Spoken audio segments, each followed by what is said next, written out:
What's up guys, this is Miasin. So we just got the final cards from Supreme Darkness announced, so let's check them out as soon as you smash the like and subscribe button. Okay, Great Knight of the Red Lotus, level 8 Fire Warrior. Okay, so you gotta special summon it. Cannot be normal summon or set, obviously. Must be special summon from your hand or grave by shuffling up to 3 non-effect monsters from your grave into the deck or extra deck. So you can make like a Langfulankus and then you link it off and then you can like put it back in your extra deck and then summon this back, okay? And then you can only special summon this card once per turn this way, and it gains 800 attack for each normal monster shuffled into the deck for its special summon. Okay, so just in case you didn't know, by the way, the difference between a non-effect and a normal monster, because we usually use these terms interchangeably, but they're not really the same thing. A normal monster is like an actual yellow card, like Blue Eyes White Dragon, for example. That's a normal monster.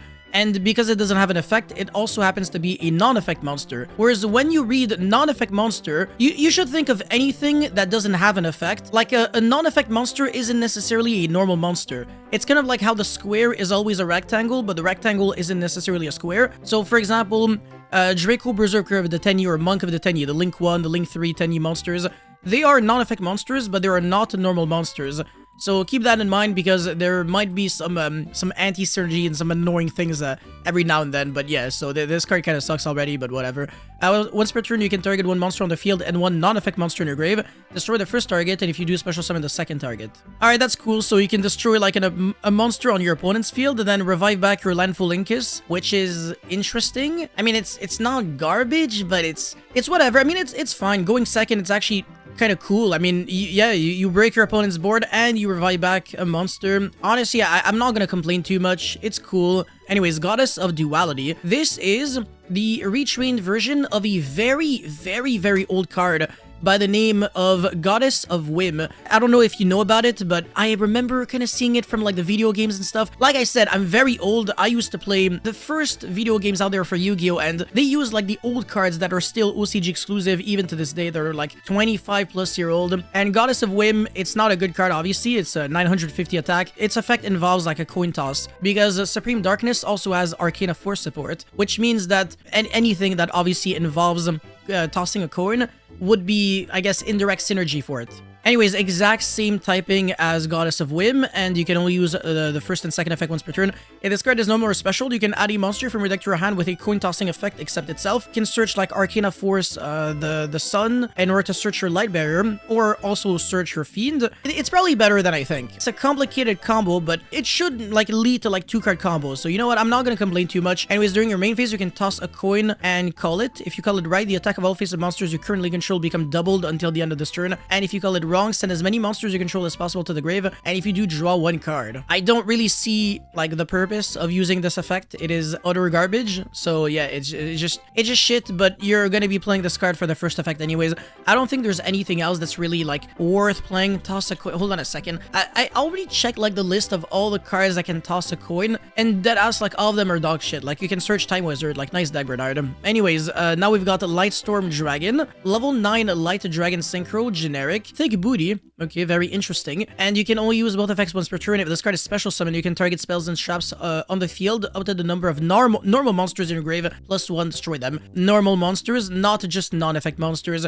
So if you've got like Monk of the Tenyi in your grave, it won't count, but you can still destroy 1 card by default. I wonder if you can legally activate this card if you have 0 normal monsters, because it should still do 0+1 to at least destroy 1 spell or trap, which is good enough. And then obviously if you have 1 normal monster, then you can destroy 2. Anyways, if this card is destroyed by battle or by card effect, including your own card effect, you can target 1 spell or trap in your grave, set it, but it cannot be activated unless you control a normal monster. Okay, that kind of reminds me a lot of Lovely Labyrinth's effect. Very interesting. You can foolish like a bunch of cards and then you summon this like generically and then you destroy it. I'm thinking like maybe in Tier Elements this card could be nice. I don't know if there's like an easy way to synchro summon, but then you use like Pearl Areno to destroy this, and then you reset back whatever spell or trap that you mailed, but you do have to control a normal monster to be able to use it, which is kind of like my issue, unfortunately. But this card is a super cool card. The only real potential that it has would be in Blue Eyes, because it is a level 9 Light Dragon Synchro, so that's like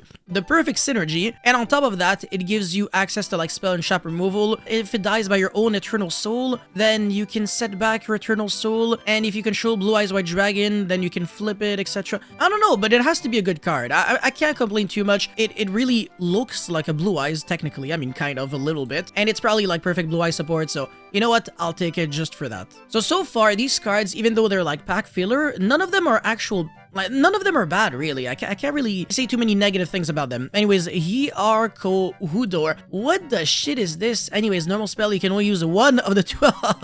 Only one effect per turn, only ones that... Gotta hate to see this, because it's so freaking annoying. Target one monster in either graveyard. Destroy one water monster its owner controls. Yeah. And if you do special summon that target to that player's field and defense position. No, you gotta destroy like a water on your opponent's field or a water on your own field to revive back one of your monsters. God damn. Anyways, if this card is in your grave, except during the turn it was sent there, you can banish it. Then target one water monster in either graveyard. Destroy one monster's owner's control, and if you do special summon that target to that player's field and defense. So the second effect is the exact opposite of the first effect. The first effect, you revive back any monster by destroying a water, and then the other one, you revive back a water by destroying any monster.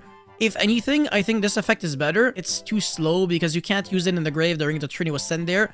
And either way, you can only use one effect per turn, only once that turn. Honestly, I think this is actually the worst card I've reviewed today. It's really disappointing. And water is also kind of like a sus typing at the current moment. Fire is just objectively better. Until we get like Promethean Princess for water. Then maybe I'll stop like talking smack about this card. Anyways, now we've got Double Wild, the quick play spell card. Interesting. Okay, that's actually a super freaking cool card design.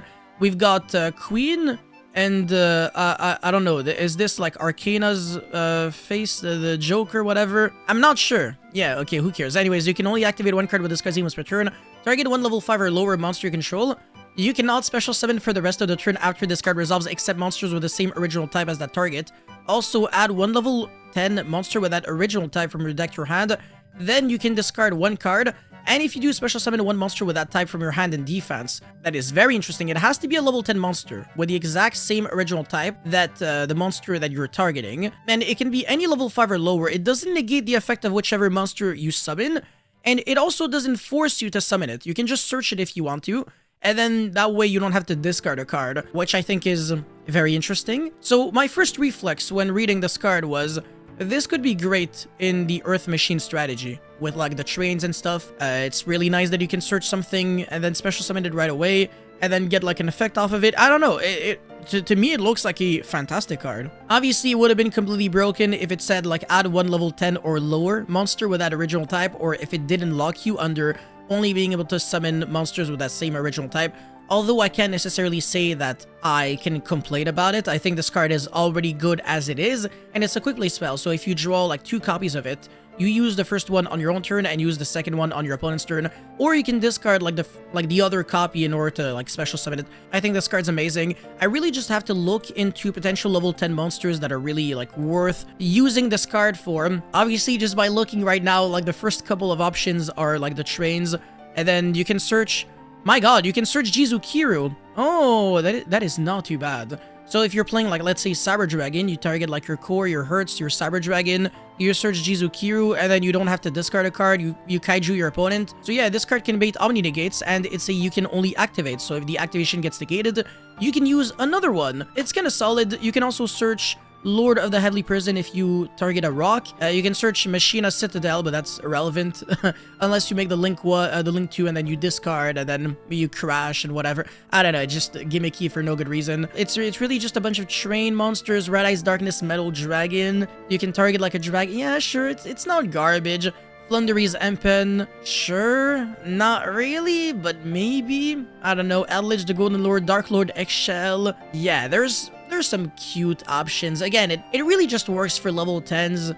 Yubel? Not really. Not really. I really could not see this card being good in Yubel, because if you're locked under Fiends, there's like a limit to the amount of cool things that you can do. You can't make Varudras anymore. It's not the end of the world, but still. What I do like, though, is that you can summon that Spirit of Yubel right away, and again, it doesn't negate that effect. So you know what? Maybe in Yubel, it might still be solid. I don't know. And if you target a level 5 or lower Divine Beast, you can search Sphere Mode. Too bad there is no level 5 or lower Divine Beast.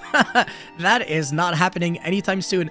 Yeah, you know what? This card's cool. I do like it. I really just like the design overall. Like the effect, like the fact that there's just so many options at your disposal.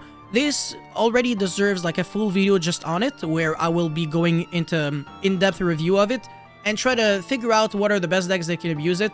Because I think it has great potential. It's a fantastic card. It's probably like an 8 out of 10. Yeah, I'm not gonna overhype any of these cards either, because I don't think they're like game breaking. But like I said, the theme of this video is that for pack filler cards, they actually are solid. They don't suck for once, because every single time we've got like the announcement of like the final cards for like a core set, they always suck ass and they never see play every single time, because Konami, they know what they're doing. They always want to start with the hype and want to show us like the broken cards first, and then the rest is always like the shit cards that nobody cares about, with maybe 1 or 2 maximum playable cards. But this time, I want to say almost all of them. Well, okay, this one is like whatever. This is kind of solid in Arcana Force. This could be good in Blue Eyes, so again, not bad at all. I do respect it. This card is not good until the format becomes water only, and this card is super awesome. Huge fan. So yeah, you guys let me know how you feel about these pack filler cards in the comment section below. Thank you so much for watching. Don't forget to like and subscribe, and I'll see you guys very soon. Peace.